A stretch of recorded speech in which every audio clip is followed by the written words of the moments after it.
that the ghost of Miriam Martin kept appearing to her stepmother in dreams. Wow. Yeah, okay. And, trying to tell her what had happened.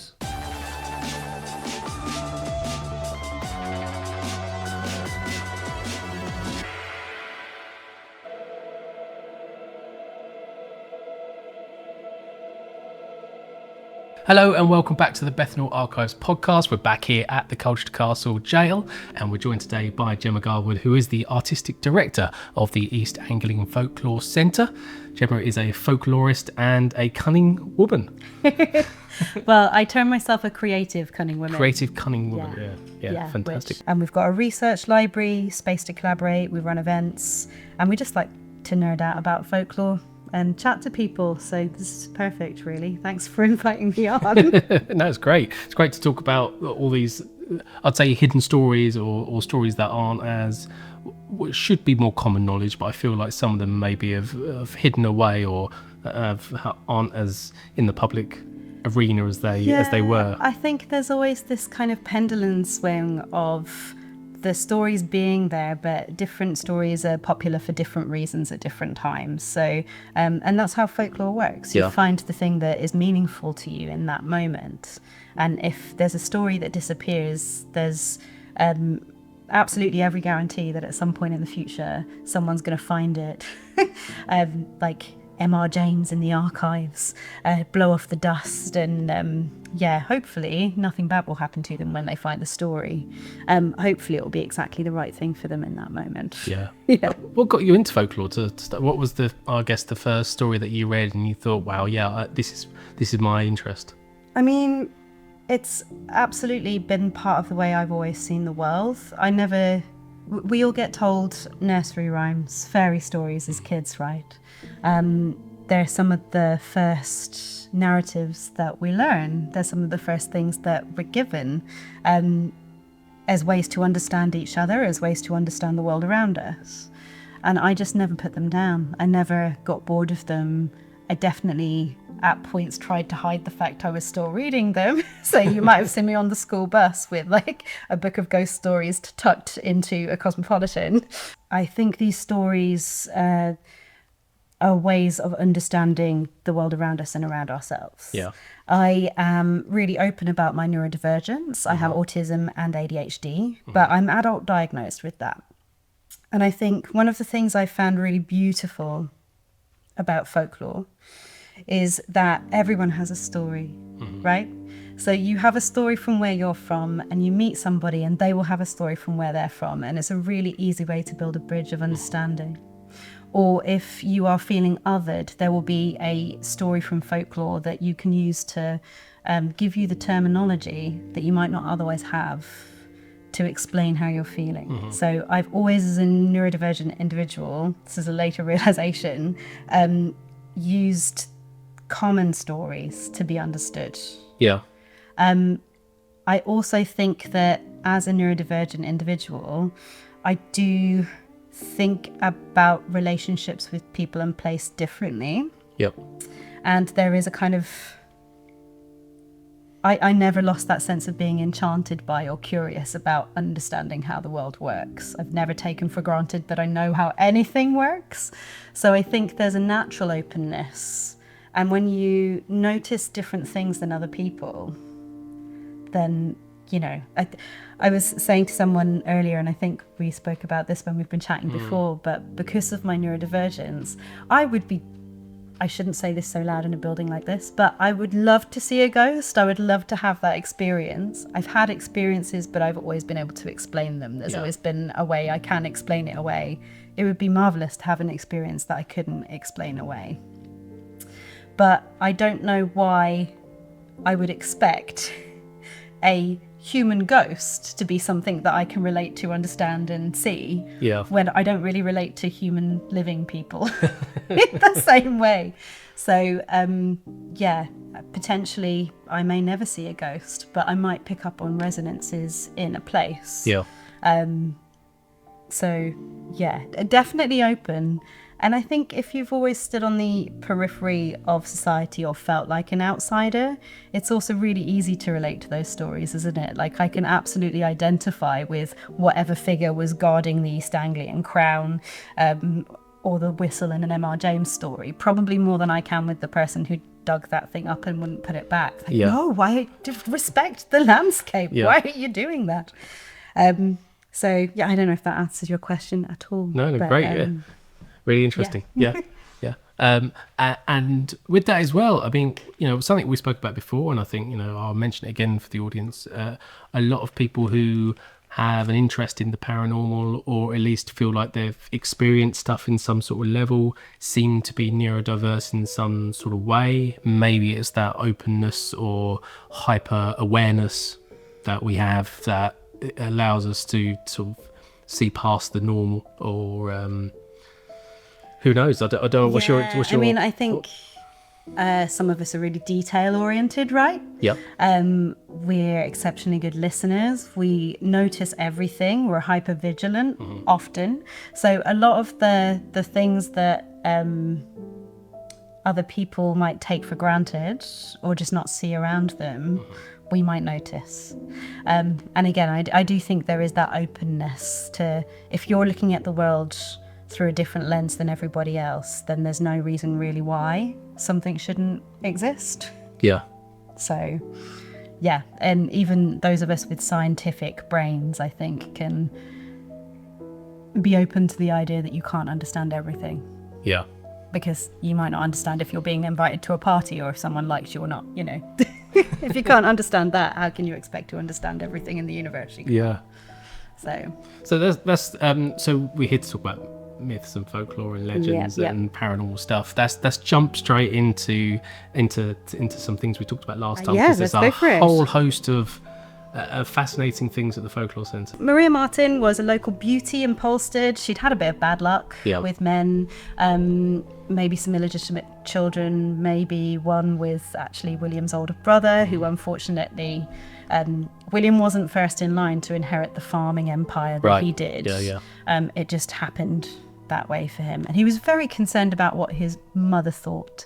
She didn't really, I don't think, like Maria Martin very much, but he took a shine to her, and they had a great affair. But before actually he met her, he had run away to London and met some other nefarious characters, got caught up in gambling. There was a woman who of ill repute who he definitely had a long-term infatuation with, according to the story. And then he came home, shacked up with Maria for a bit, but got bored, and then decided to tell Maria's family that he was going to marry her, definitely, that they were going to elope. He got Maria to dress up in men's clothing so that they could get away with it without the eyes of the village watching them. And then Maria's family just heard nothing. But William kept telling them that they were definitely married now, but she was just hiding out in Ipswich with a friend of his. It's all going to be fine. Yeah. I think he forged letters. It's really fascinating. You can read all about this in the reports, but there were broadsheets, broadside ballads written about it. There was a play written about it. But fundamentally, he had just done away with her and buried her in one of his barns, which came to be known as the Red Barn. And on the particular evening it happened in May, apparently, there was a sunset that bathed, because we've got our Essex Black Barns, haven't we? Yeah. But if the light hits them just right as the sun's going down, it was apparently bathed in red light. Right. So that's how it became known as the Red Barn. Okay. But obviously the very grisly poetic goings on as well. Yeah. What I really love about this story is how Maria's body got found. Okay. So it went on for a few months that they hadn't heard anything. And Maria's dad, who was the local mole catcher, Thomas Martin, he was...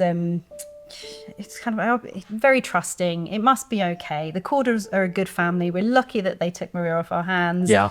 I know we're still looking after her child, but it's fine. It's fine. It's all okay. But Maria's stepmom wasn't particularly convinced. So the story goes that the ghost of Maria Martin kept appearing to her stepmother in dreams. Wow. Yeah. Okay. And trying to tell her what had happened. And that was the only way that Maria's mum could convince her dad to go and look for her. Yeah. She's like, no, she keeps telling me she's in this particular place, in this corner of the Red Barn. Yeah. And then so Thomas goes up there, he gets a spade and he digs in exactly the right place that he's been told to, according to his wife's dream. And sure enough, he finds his daughter, unfortunately, buried in the Red Barn. It is a bit weird. There's a twist to the tale that makes it a little bit unexpected. In that there was an iron spike driven through Maria's hip.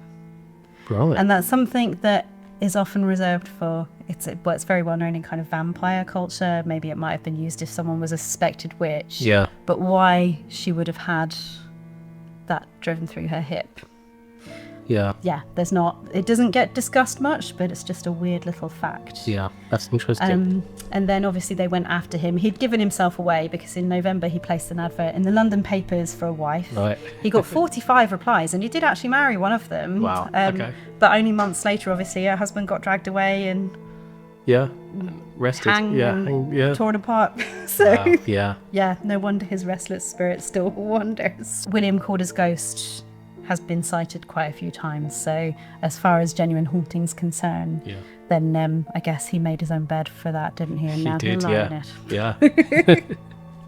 Yeah, let's move on to some other Absolutely, cool let's stuff. go for it. So something that's always fascinated me for a long time, and I'd love for you to sort of explain more about the origins of it, is redcaps. Yes, so redcaps isn't an East Anglian thing. We might have a version of the thing itself, but we can talk about that in a bit. Yeah.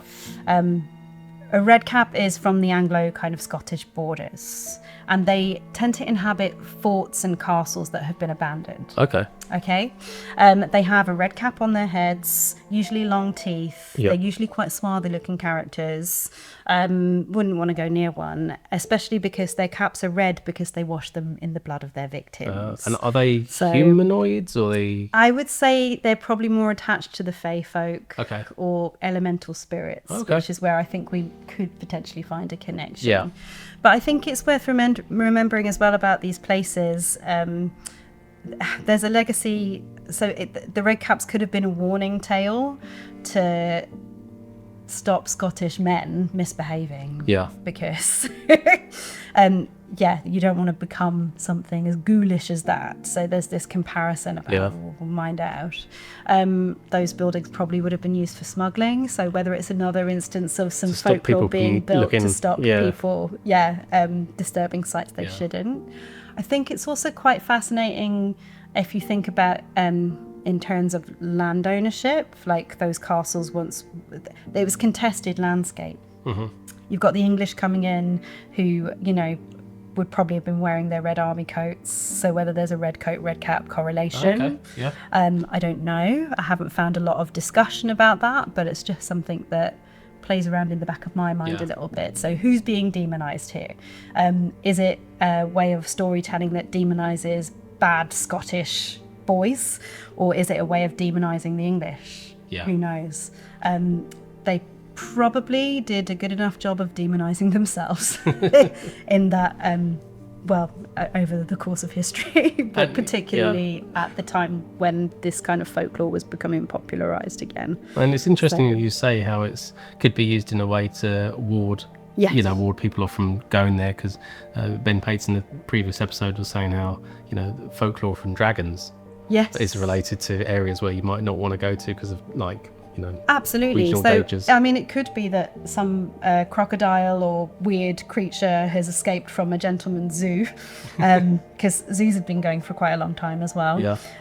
But equally it could just be a warning tale, and I think both things were okay. But that kind of idea of warding people away or protecting places is where you can kind of find a connection to. If we have anything that's really East Anglian and similar to that, it would be, and Nigel Pennick talks about this in his book on East Anglian magic, and then it gets talked about by other people, but mostly they reference him.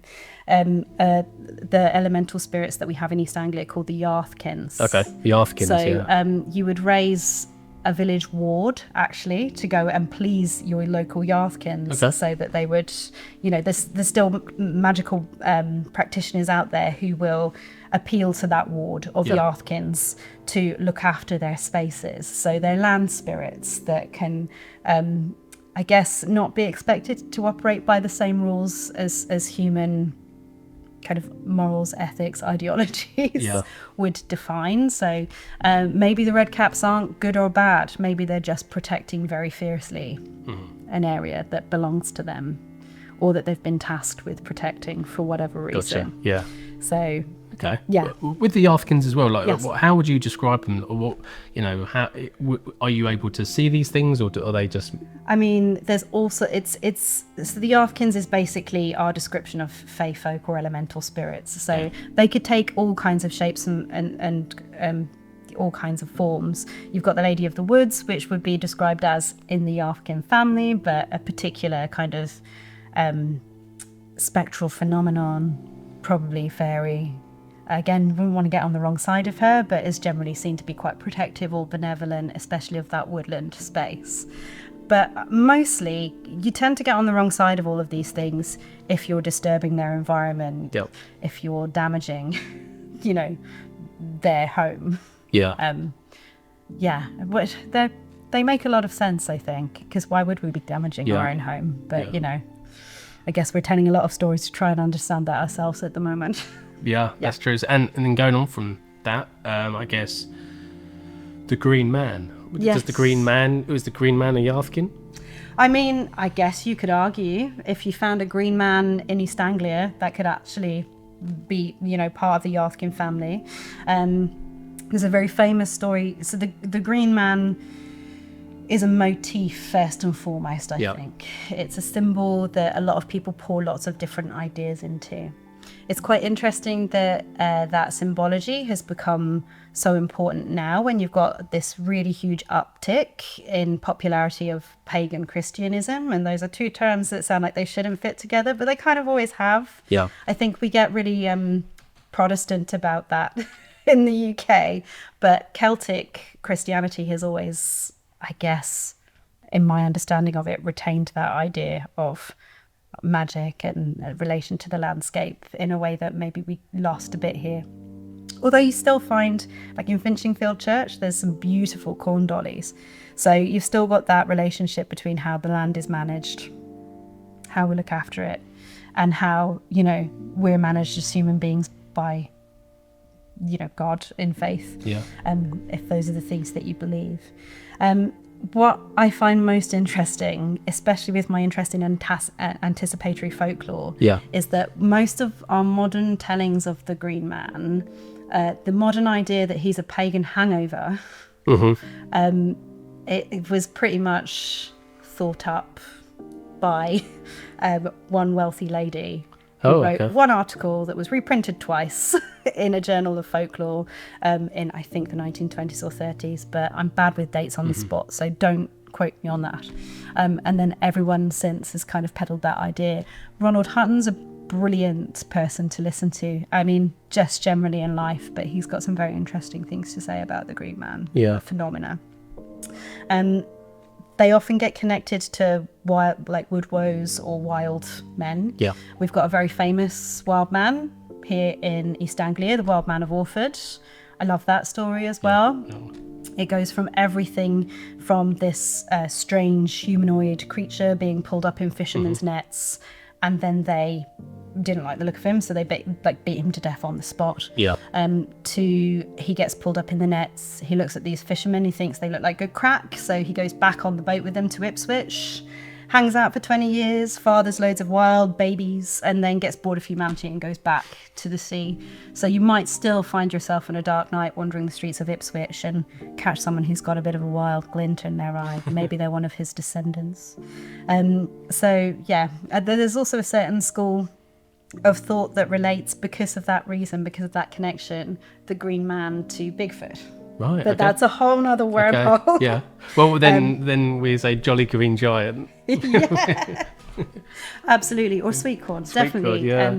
But as a symbol, it's so powerful, and I never mind that about symbols of any sort. If you can find meaning in them, then why not? And especially with our current ecological circumstances, if the green man can be a figurehead for reconnecting us with the cycles of the season and with the environment, absolutely wonderful. I don't care what stories they tell about him.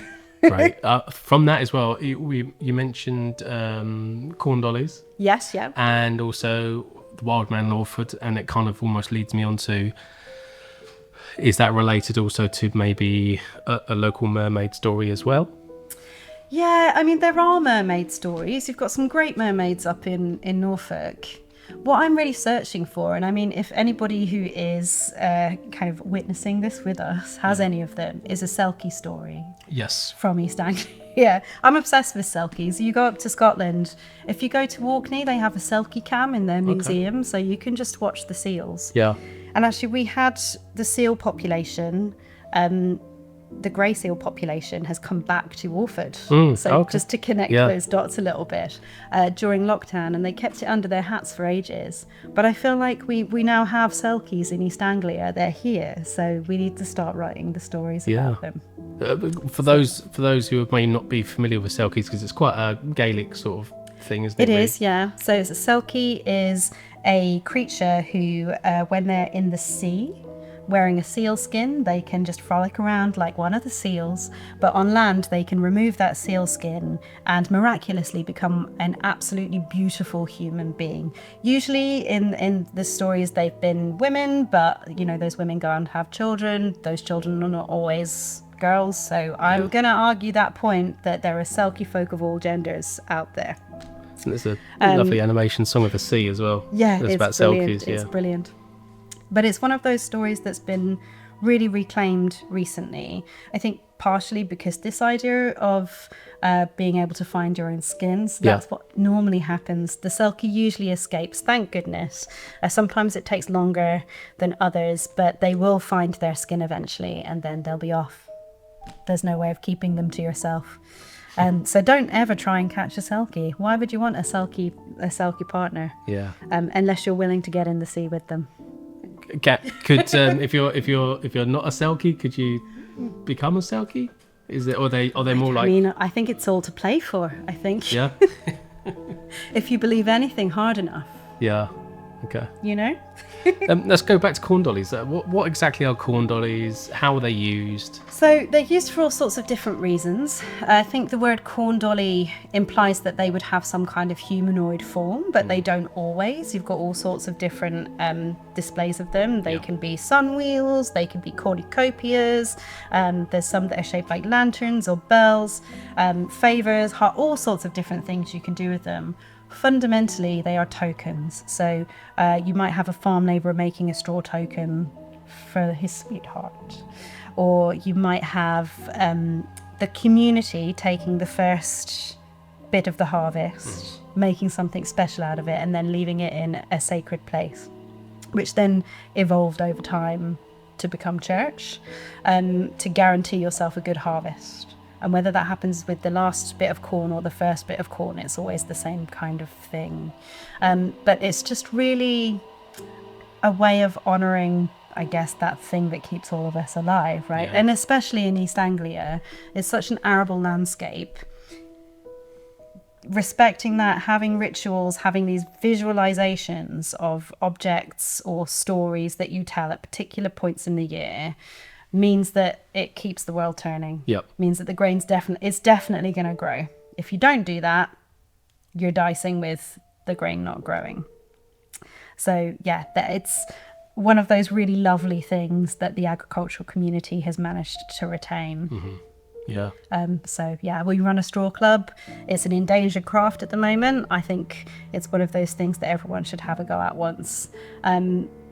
a really easy time of year to do it is for in bulk, for the spring coming in. And this is something that happens in Ireland a lot, but you're starting to see it more over here. People making bridges crosses. It's one of the easiest, most accessible ways to get into straw work.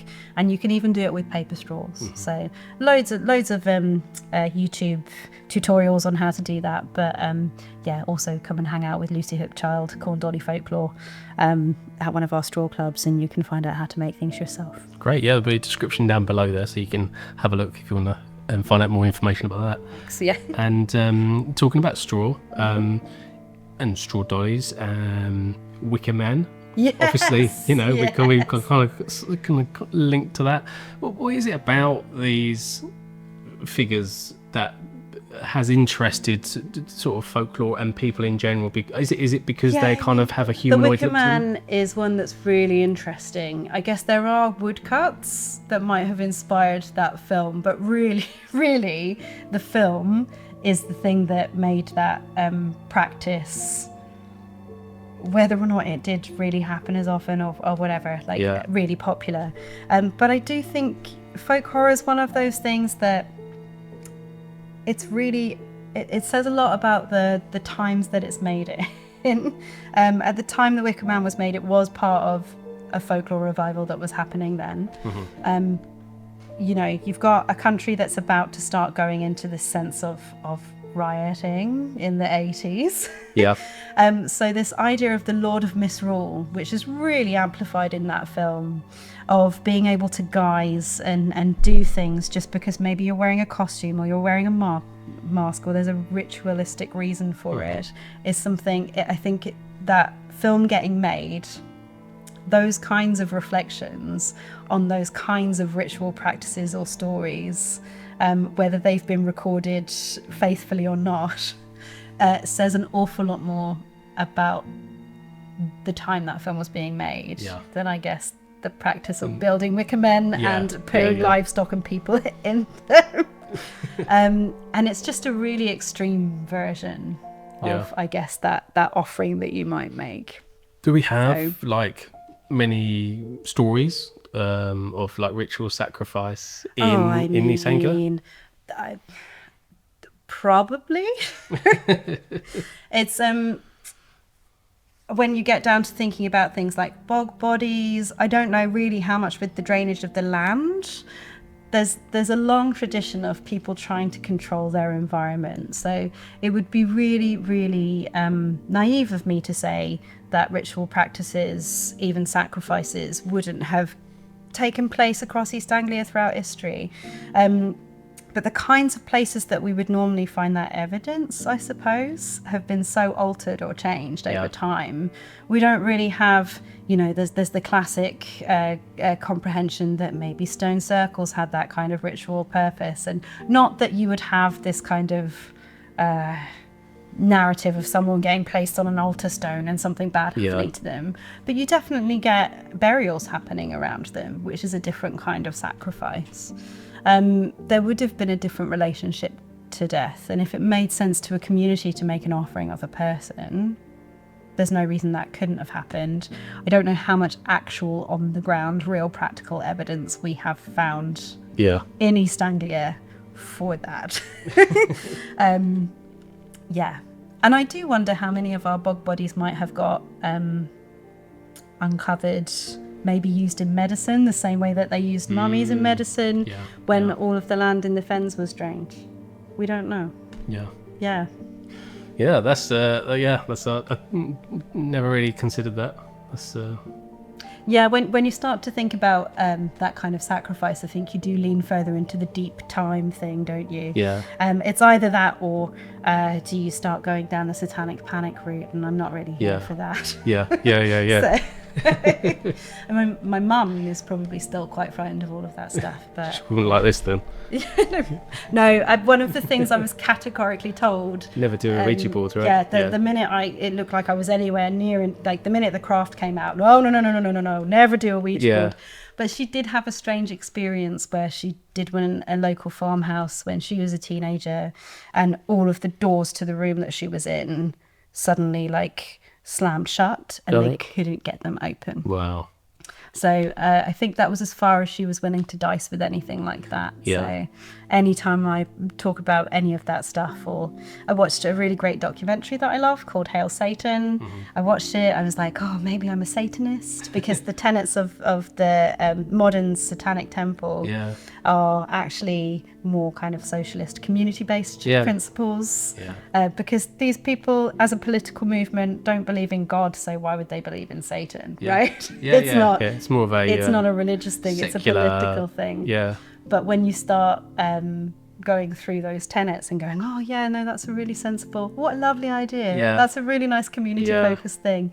But even that she refuses to watch because she's worried it's going to conjure some kind of... But, you know, we should be wary of those forces. That's why we've been telling these stories our whole lifetime as well, whether or not we believe that they're demonic or satanic or, you know, human or wherever, you know, dicing with things that we don't understand isn't always the best thing to do. Right? So tell us about so some other stuff I found quite interesting is certain stories that we carry. So magpies, for instance, Yeah. stuff about magpies. Why is that? Oh, So, I mean, that's mean, quite a... Corvids of any kind. Yeah, they get a bad rep. Largely, it's just down to colour, to be honest. Yeah. Any bird... There was a point where any bird that was black had bad connotations Right, okay. told around it, because black's a bad colour. Black's associated with the devil, so they must be the devil's birds, the devil's messengers. But also they're really intelligent, aren't they? They've absolutely got us pegged. They know what human beings are like, and I think that seeing that hierarchy reflected, seeing those social structures, is probably quite intimidating to human beings. So yeah, of course we have to place ourselves above them somehow in the pecking order. But tell us where there's something like Hello Mr. Magpie comes from. Yeah, I mean, again, it's just about making sure that it's a little prayer, isn't it? Yeah. I think that the longer one has got something to do with not burning down your house or something, like just but ultimately they're all kind of, let's pay respect to this being from nature, because hopefully if we pay our respects, nothing bad will happen to us. That's all it boils down to. And absolutely, like, there have been even things like the wren, are associated with, it's really traditional still. We have it, there's a great Molly troupe called Old Glory who go out hunting the wren on St. Stephen's Day, Boxing Day. And that was a tradition, it's well documented throughout the UK. You've got it in Ireland with the Wren Boys. And a poor little wren in history would have gone out, been hunted and paraded around the town, because otherwise bad things were going to happen. Right, yeah. Thankfully now they use a wooden wren, and usually just do a retelling of how the wren became the king of the birds. Oh, okay. But yeah, it's in Ireland, the Wren Boys get up to all kinds of mischief. So fundamentally, it's always about turning things on their head somehow, about people who don't normally have power trying to take power. And I think that's what can be so radical if it needs to be about folklore, and so important. If this is why I'm really pleased to see things like Angeline Morrison's project, where she has repopulated the folk song kind of archive with songs about the Black experience. That's really important. Yeah. Or a lot of the conversation that's now coming up about identifying and celebrating queer folklore as well. It's so important that we find those stories and continue to tell those experiences through the frames that are useful for us now. We want to find that recognition. Yeah. But perhaps recognising too much of our own behaviour in a bird is a bit scary. So that's probably where the magpie thing comes from, just to look back. Do you see is there many differences between Irish folklore or is there many similarities between what's going on there and here? Oh, in which regard? In the folkloric terms? Yeah, that's one of the things I find. I mean, not necessarily with East Anglian folklore so much. We've definitely got things that we've borrowed. So the Black Shuck's a really good example. Yep. It's likely that travelled over with the Vikings as a story. Okay. But actually, stories about spectral hounds exist over large parts of Europe, let alone just the UK. What I find really fascinating as far as folklore is concerned, and people borrowing and not appropriating, it's the wrong word, but assumptions being made about folklore is something like the Mabinogion. Right. So it's a classic piece of Welsh literature, but really only because it was written down in Welsh. Right. A lot of the stories, you've got the story of the Gododin, they actually maybe came from near Catterick. You've got stories that bridge that gap between Wales and Ireland, which makes a lot of sense. Yeah. People would have been travelling on water much more easily than they might have been able to travel over land, so their stories travel with them. But yeah, I think making assumptions about unique folklore is a little bit cocky, unless you're talking about the Green Children of Woolpit. That's I've not found in any other literature Tell us about anything to compare to it. Potted version of the Green Children of Woolpit. Two children turn up on the edge of a field. They look a bit strange. They're quite sickly looking, and they definitely have green skin. Nobody knows how they got there. They don't speak the language. The farm workers don't know what to do with them, so they take them to the local lord. And he nurses them. He's like, I think this would be a good project. They are a bit weird, but I'm going to look after them because that's what a lord would do. And the girl begins to pick up some of the language. She starts to eat the food because at first they will only eat things that are green. Okay. Maybe that's why they've got green skin. Who Yeah, knows? But unfortunately, her brother, he's sickly. He eventually dies. But the girl learns the language. She eventually gets married, has children of her own. But before that, she manages to tell their tale. And fundamentally, we discover that they came from a land underground where it's very dark. And they were helping their father look after their livestock in their fields when they heard this cacophonous noise. But it was so beautiful that they couldn't help but go towards it. And she later learnt that it was the church bells. Oh, right? okay. So it was the church bells that lured them out of the darkness onto the edge of this field. And they had no hope of finding their way home. There's lots of different theories about it, including fairies, aliens. Also, maybe they were Huguenots, but it was written down at some point by Ralph of Coggeshall. And again, I'm going to be bad with my dates, either in the 1300s or the 1100s. Can't quite remember. Yeah. But I just have never heard anything like it. And it was one of those things that got me really excited about folklore, because I assumed growing up here in East Anglia, everyone had their own version of that story. I've never heard it. Yeah. So, yeah, it's a really special story. Wow. Yeah. When someone passes, opening the window, where does that come from? So, I mean, you probably want to let a bit of fresh air in, but the folklore around it is that you're opening the window to allow their spirit, access to heaven, I suppose, to the outside world. There's also a tradition of covering mirrors. It's really bad luck if a robin flies into your house, because it means that there's definitely death on the doorstep. So yeah, there's all sorts of things that people do to try and help them understand death. We don't get our ancestors out of the long barrows and dance around with them anymore at points of the year, and then kind of jumble them in all together when they fall apart. We don't do that, but we do cover the mirrors and we open the windows.